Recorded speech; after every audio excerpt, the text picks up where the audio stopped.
Hello বন্ধুরা, আজকে পালং পনির বানাবো।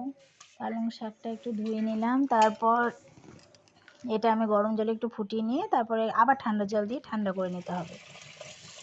দেখো এইভাবে ঠান্ডা করতে হবে।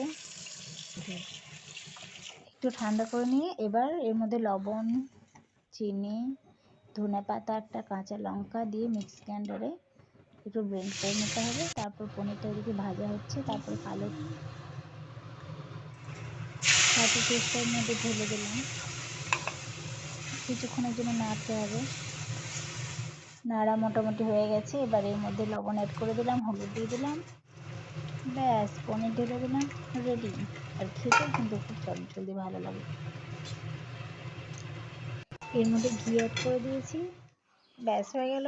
দারুণ হয়েছিল খেতে, কি বলবো বন্ধুরা, ফ্যান্টাস্টিক একদম।